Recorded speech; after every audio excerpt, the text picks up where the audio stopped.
जो दृष्टि अपनी बहन के लिए है वही दृष्टि आपकी औरों की बहन के लिए क्यों नहीं है?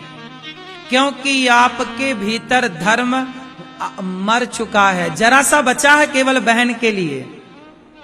आपके अंदर धर्म है पर अपनी बहन के लिए है, अपनी मां के लिए है, लेकिन राम का धर्म संसार की प्रत्येक बहन के लिए धर्म था, प्रत्येक मां के लिए धर्म था।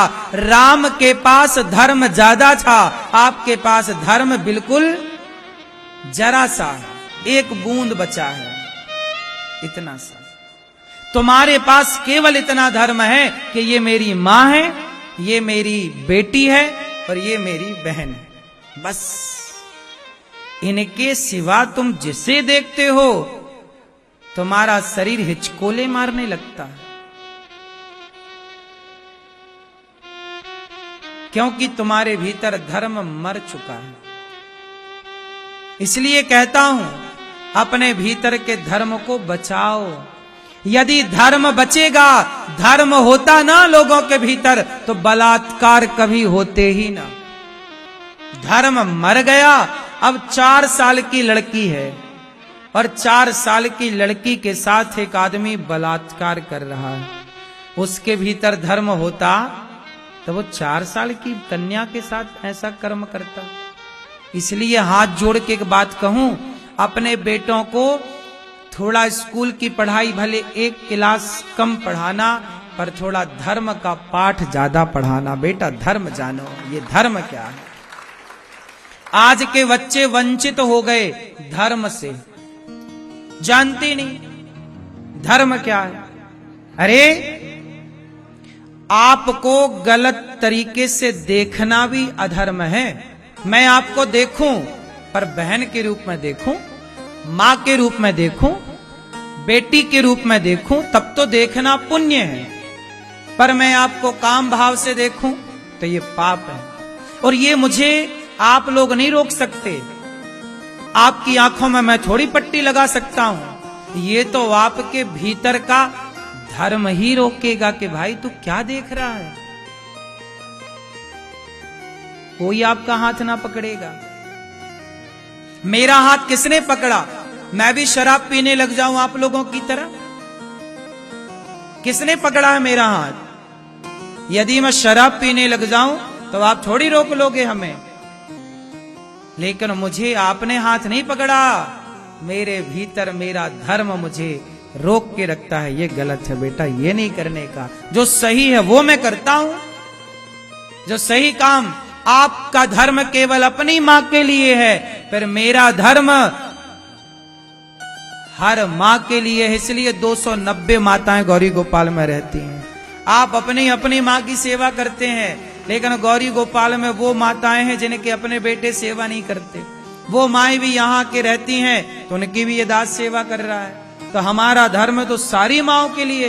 हम तो हर माँ को अपनी माँ की तरह देखते हैं और गले लगाते। इसलिए भारत के कोने कोने में हर भारत की माँ या अमेरिका, लंदन, जो भारत की मेरी हिंदी भाषा, मेरी भाषा को सुनने और समझने वाली हर माँ जब मुझे सुनती है तो वो मुझे अपने बेटे के रूप में ही देखती है, चाहे वो माँ कहीं रहती हो।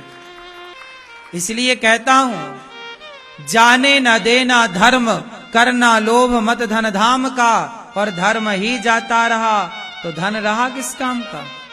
धन बड़ा है कि धर्म बड़ा है? बोलो। आज आप लोग धन पाने में लगे हैं, धन समेटने में लगे हैं, और धन के चक्कर में तुम्हारा धर्म भी चला जाता है। आज आदमी पैसे के कारण बेईमान हो गया कि नहीं? फिर 10 रुपया के लिए 5 झूठ बोलने को तैयार है आज का आदमी। तो पैसे को महत्व दे रहा है, धर्म को महत्व नहीं दे रहा। तुम्हारे भीतर का धर्म मर चुका है, कुछ बचा है जरा सा, बचा है कि नहीं? कुछ बातें तो समाज में ऐसी हैं जो कहने लायक भी नहीं। कुछ लोगों का धर्म तो इतना मर चुका है कि वो ये भी नहीं देखते कि ये बहन है कि बेटी है। हाँ या ना? सही है? धर्म। पहले का आदमी विवाह करता था, आज समाज में देखो अपनी बेटी की उम्र की लड़कियों से कुछ लोग विवाह करते हैं। किसकी उम्र की लड़कियों से? तुम्हारी बेटी की उम्र की लड़की। अब बता, पूछता हूं मैं, क्या ये धर्म है?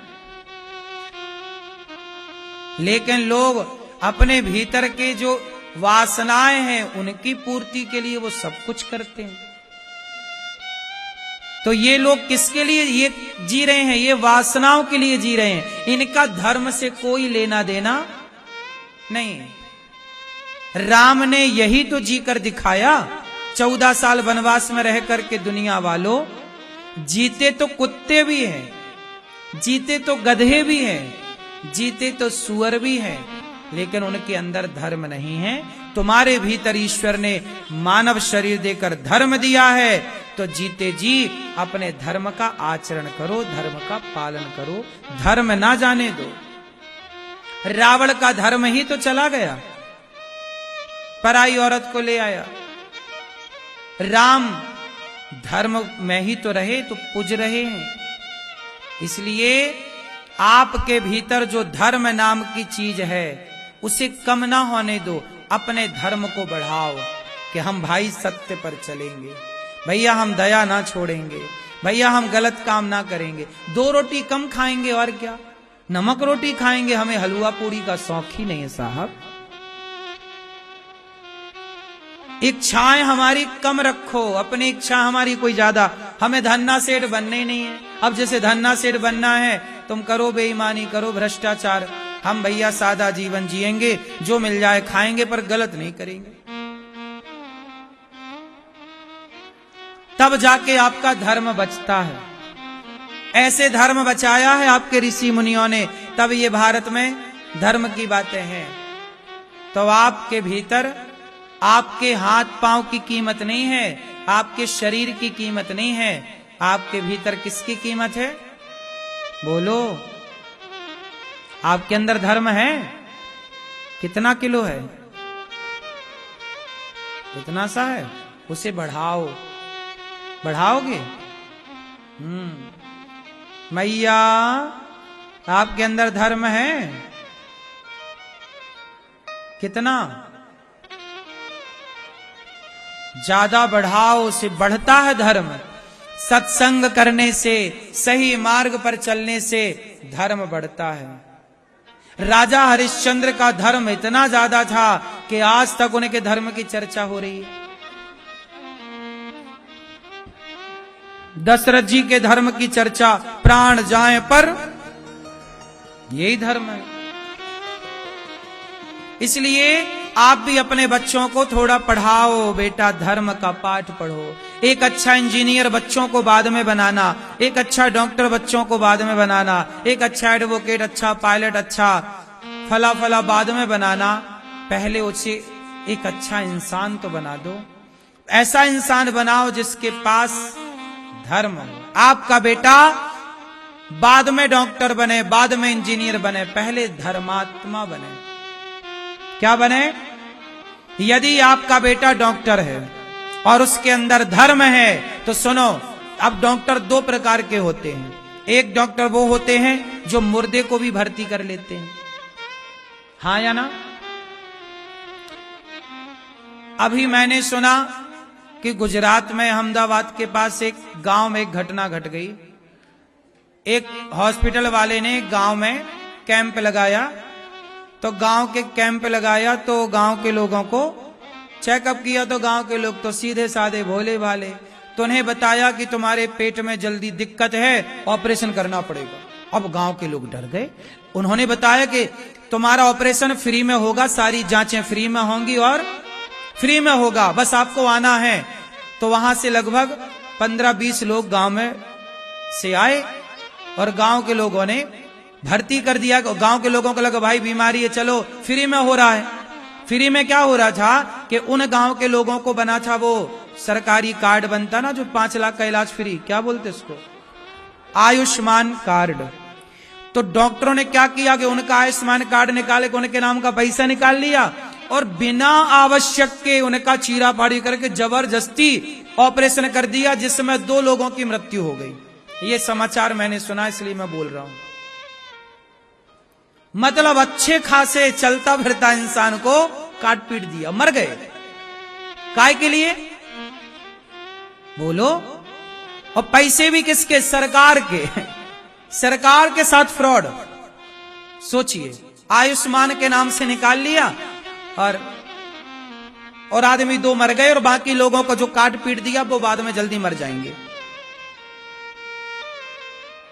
एक डॉक्टर तो ये है कि बेवजह आपका काट पीट के शरीर अपने पैसे से। अब ये कौन डॉक्टर हैं? ये वो लोग हैं जिनके भीतर धर्म नहीं है। डॉक्टर तो बन गए, लेकिन क्या नहीं है? बोलो, क्या नहीं है? यदि धर्म होता तो बताओ, पैसे के लिए हम आपकी जान के साथ खिलवाड़ करते? बोलो भैया, नहीं ना। एक डॉक्टर ये है कि जो जबरदस्ती उसकी हत्या कर दी, पहला। दूसरा, ऐसे डॉक्टर भी इस देश में हैं कि जो आपका बिल्कुल सही काम करते हैं, सही इलाज करते हैं। आपके ऑपरेशन की जरूरत नहीं है तो मना कर देते, भाई ऑपरेशन ना कराओ, इस दवाई से तुम्हारा ठीक हो जाएगा। और वो 10 रुपया की या 50 रुपया या 500 की दवाई में जो डॉक्टर आपको 5 लाख का खर्चा बताया था, एक दूसरा डॉक्टर आपको 50 रुपए की दवाई से ठीक कर देता है। ऐसे ईमानदार डॉक्टर भी हैं। तो डॉक्टर अपने बेटे को बनाना, पर डॉक्टर बनाने के पहले उसके भीतर धर्म हो। बेटा, धर्म का पाठ, धर्म पढ़ करके, धर्म जान करके डॉक्टर बनेगा तो कभी वो किसी के साथ धोखा नहीं करेगा, बुरा नहीं करेगा। वरना ये दुनिया तो बुरा करने बैठी है। आज बुरा करने की लोग कोचिंग ले रहे हैं। बोलो हाँ। इसलिए धर्म सब जगह काम आता है साहब। डॉक्टर के पास धर्म होगा तो वो आपके मरीज को बचाने की कोशिश करेगा, वरना धर्म नहीं होगा तो पैसे से मतलब है, बचे ना बचे। बात सही है। आज धर्म नहीं है मेरी मां, इसलिए जबरदस्ती आदमी बीमार नहीं है, बस हॉस्पिटल चला जाए तो बीमार हो जाता है। ऐसा हो रहा है, इसलिए बताया जा रहा है।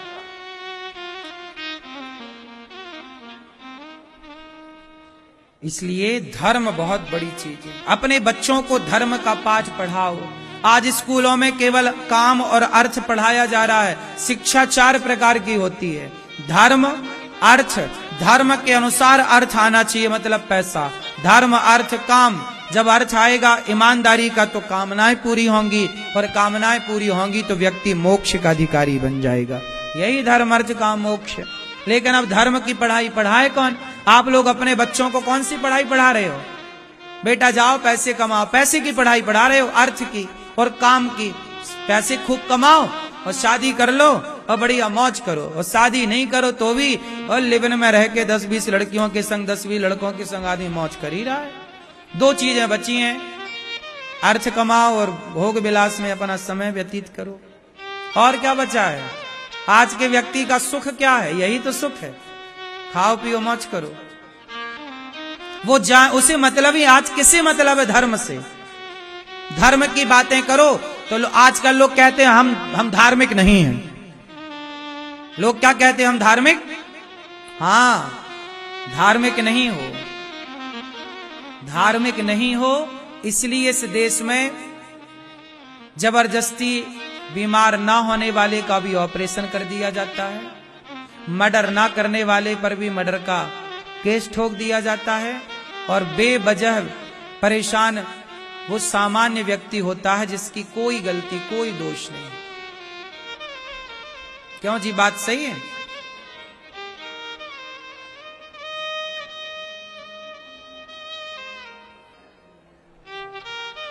इस देश में व्यवस्थाएं कैसी हैं? आप टैक्स देने में जरा सा 1 माह लेट हो जाएं तो सरकार पेनाल्टी ठोक देती है, ब्याज ले लेती है, आपको इतना बढ़ के देना है। लेकिन इस देश में हजारों करोड़ रुपए बैंक का लेके आदमी भाग जाता है, ₹1 की पेनाल्टी नहीं, भाग ही गया। इस देश में बेईमान होके जीना आसान है, ईमानदार होके जीना बड़ा कठिन है। यदि आप बेईमान हैं तब तो आप इस देश में आराम से जियोगे बिंदास, कोई दिक्कत नहीं। पर आप ईमानदार हैं तो आपको कठिनाई है।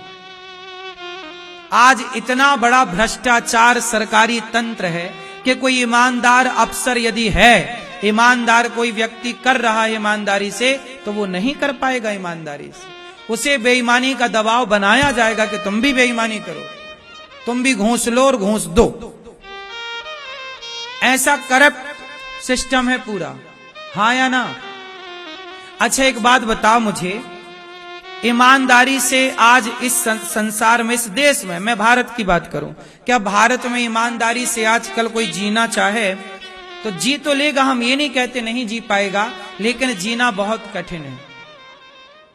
बात सही है, लेकिन बेईमान आदमी को कोई दिक्कत नहीं। सही है? ये बड़ी कठिनाई है। अब बेईमानी हम करें तो फिर हमें पाप लगेगा, हमें भगवान को जवाब देना पड़ेगा। और ईमानदारी से चलें तो संसार के लोग जीने ना देंगे।